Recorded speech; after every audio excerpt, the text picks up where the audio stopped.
Excuse my French. I was trying to flat iron it and it didn't just sit well.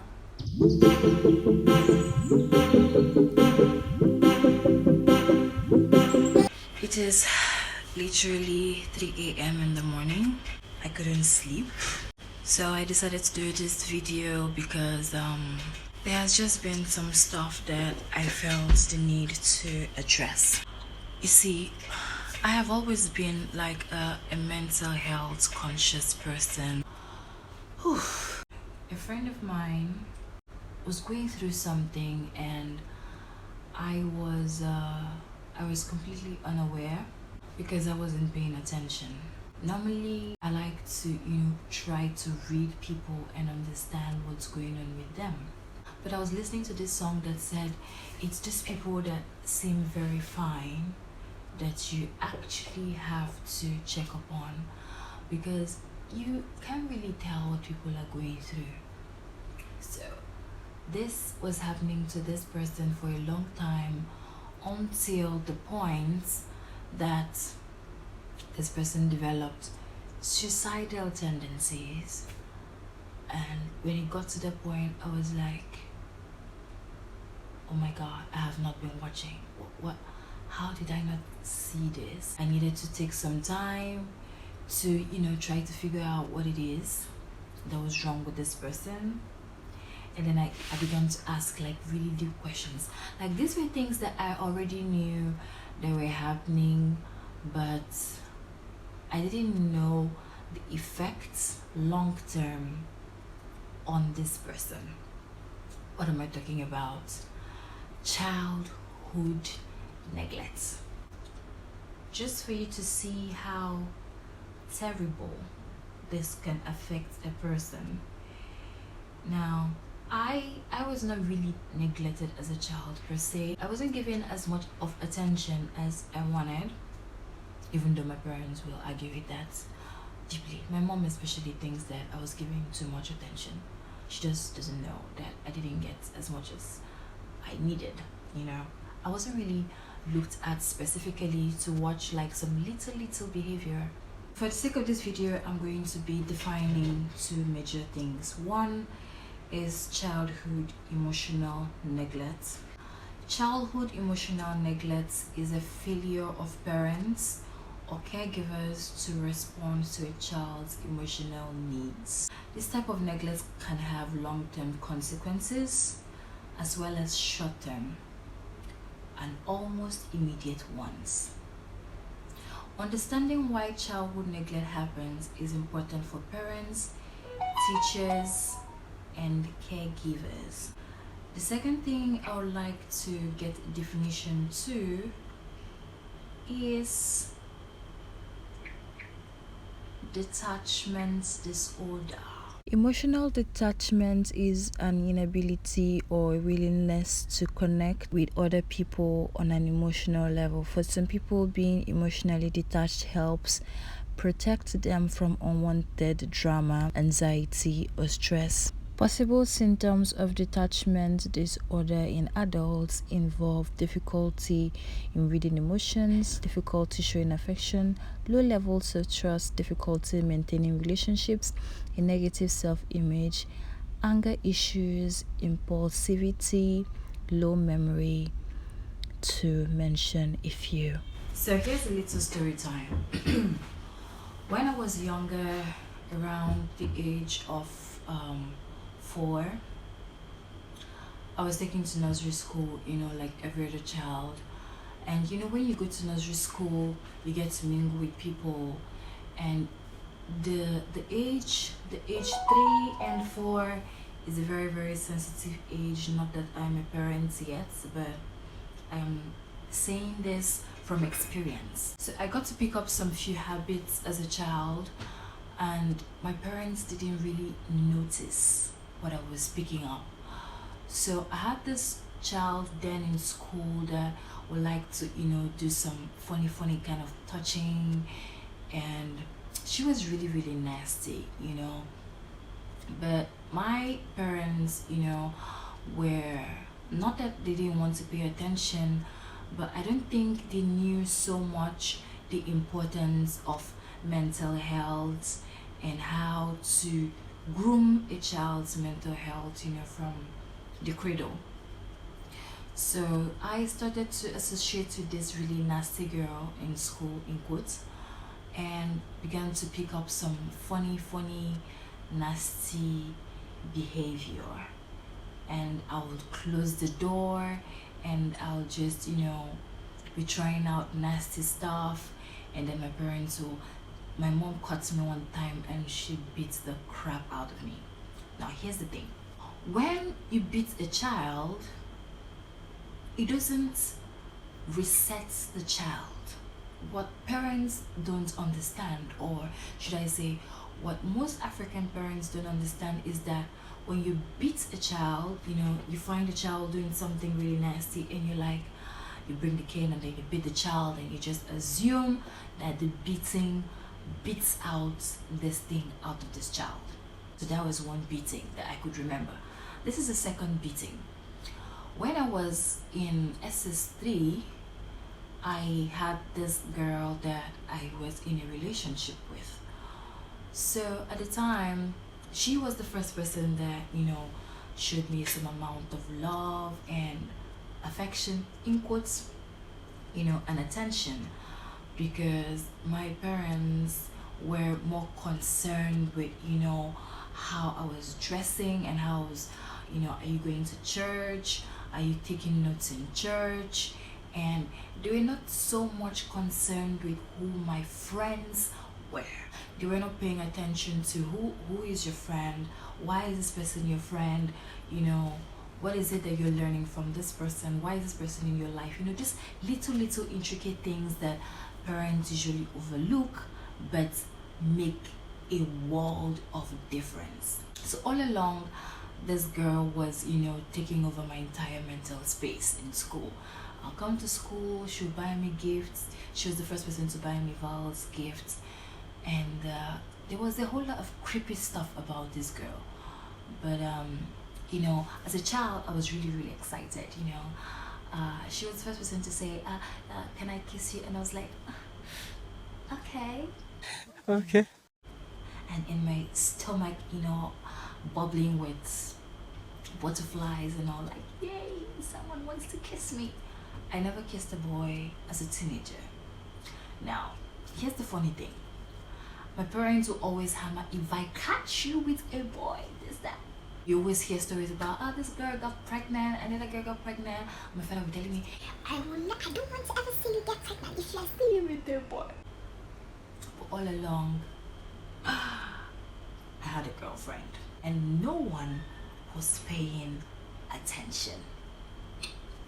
So this continued to happen and I continued to learn all the funny stuff from this girlfriend. The first time, mind you, we didn't have TV growing up. Not that we couldn't afford one, but in our particular kind of religion growing up, TV was prohibited. So once again, I was really learning everything firsthand from this girl. Until, when they called my parents and they said to tell my parents that your daughter is practicing lesbianism. I'm like, and the funny thing, I was hearing the word lesbianism for the first time, so I was just like, les what? What are they even talking about? I have no idea. I don't know what they're saying. We had just finished, I think, WAEC or something, and we had plans that we're going to go into university together, we're going to spend the rest of our lives together. We had all these little childhood plans, and meanwhile my parents were busy looking out for a boy to make sure that their daughter was not in a relationship or messing up with a boy. But I was getting messed up by a girl, and without proper guiding. First of all, I didn't know the name of what I was doing. I didn't know that I was attracted to girls or boys. All I know is that some girl showed me some form of attention that I haven't seen before and I haven't gotten before from my parents. So I jumped at the first glance of attention. The first person to just buy me gifts and try to spoil me and would send me little love letters and put in my desk and all of that. And then This particular day, I went out to see this friend of mine. And when I came back, my mom and my dad beat the living crap out of me. They beat me so hard. Help me! Help me! They beat me so hard that I went mute. I was expecting to get, the result of the JAM, exam you take before you get to college. And then I was so excited to wait for my results, but they beat me so much that when I was told that I had admission into university, I had no excitement in me because I was mute. They beat me to mute. So I was mute for about 2-3 weeks, almost a month. Now, here's the thing. When my parents beat me, they never sat down to find out why I did what I did. This conversation of, hey, you went to see a girl, you went to spend some time with a girl who we have heard has lesbianic tendencies. Do you like girls now?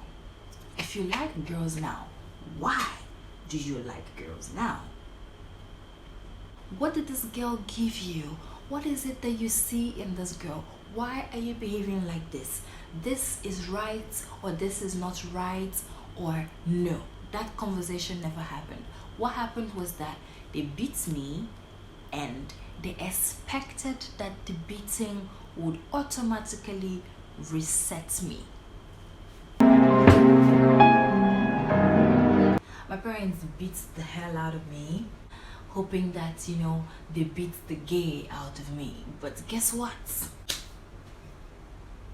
Guess what?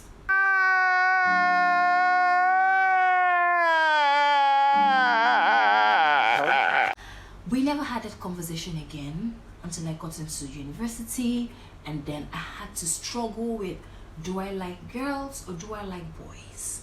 Because I never had the conversation of, oh, this is what this is, or this is this, or this is that. So this was my own experience. Now, this person I'm telling you had a similar experience, but even worse. She was beaten. She was taken to prayer houses. It was terrible. The stigmatization was so much, but no time did the parents ever sit her down to say, girl, is you gay now? Do you like girls now? Don't you like boys again? All they made her feel was that her opinion wasn't valid. So they detached from her emotionally because of what she did. Nobody ever explained anything to her, so she felt like a reject. This happened as a teenager, and nobody addressed this situation until now as adults. You know what I have been dealing with as an adult recently? What I have been dealing with is noticing how much childhood trauma is affecting us as adults. And the funny thing is, we don't all have the capacity to handle childhood trauma and to heal. We don't all heal at the same pace. It took me time. It took me a whole lot of time. First of all, I began to hate men. I began to hate men because I didn't have anybody to tell me, okay, this is what to do, this is what not to do. I began to see men as, I just had like a very biased idea of what males are and what females are because nobody was there to explain anything to me. This person, on the other hand, was so beaten and shut down to the point that, one, this person began to experience low self-esteem because she felt like her opinion didn't count. Low self-esteem, people-pleasing, psychological detachment and disassociation. When you disassociate yourself from what is happening and events and people, some amount of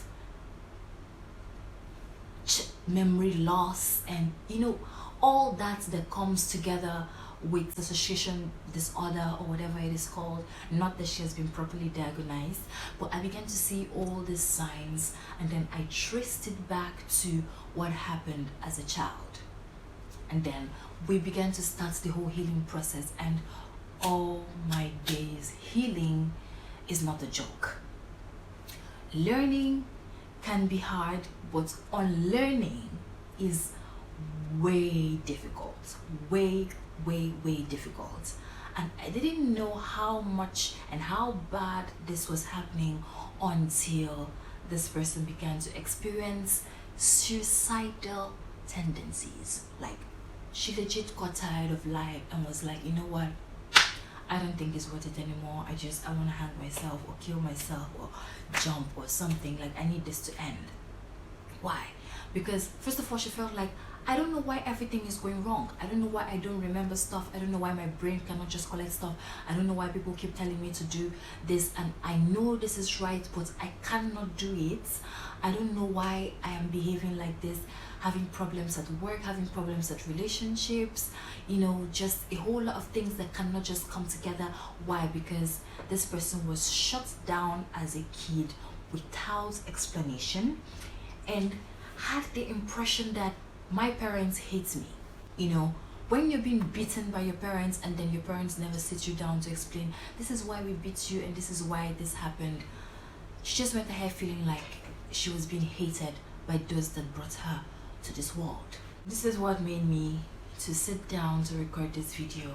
First of all, if you see any of your friends that looks really quiet and disassociated, and you probably see signs like you're trying to tell them something, you tell them something the first time, the second time, the third time, and you keep doing the same thing that you're correcting them for, please pay attention.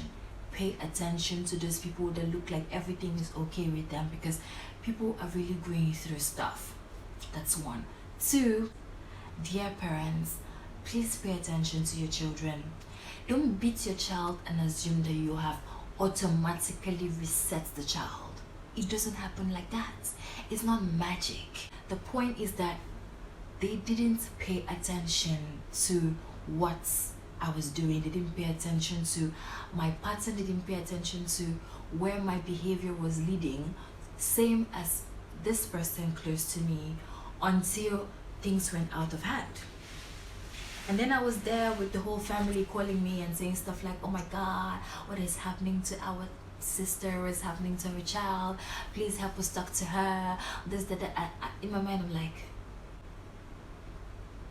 where were you when the problem started? Why didn't you pay attention when this girl was little? Why were you just hoping that beating this person was going to readjust the child? Because I remember my parents beating me so hard. Oh my God. My mom beat me. My mom was beating me and crying at the same time. Oh my gosh, you embarrassed me. I'm embarrassed. And after the whole beating, the next morning, everybody went silent. Nobody talked about it.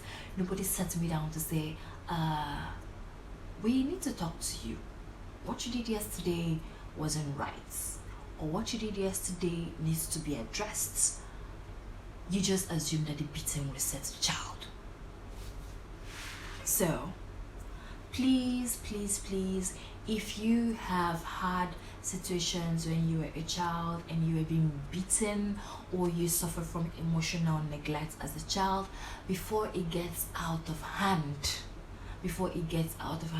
please talk to somebody. And if you have friends like that you find the tendencies of some amount of disassociation or some amount of dementia going on, because I can remember one time my friend told me that is she not sure if I have dementia, that I don't remember stuff. And this is a side effect of trauma. If you have been traumatized as a child, you have been beaten as a child, abused as a child, neglected as a child, tendencies are that it will show as you're growing up. It shows in different ways to different people, but it is going to show until you address it and you heal. And the healing process is not always simple. It's not a bed of roses. It's going to take some time to heal, but the first thing is realization. We have to realize that this is what caused this. This is being triggered because of what happened to me as a child, and I need to address this, and you need to seek for professional help. Before you have suicidal tendency, or you want to harm yourself or harm somebody, please seek for help. And to parents out there that are not paying attention to their kids, hoping that the beating is going to reset the child, please pay attention to your children. It is very, very, very important. Pay attention to the friends they have, pay attention to their behavior, pay attention to how they react with other people.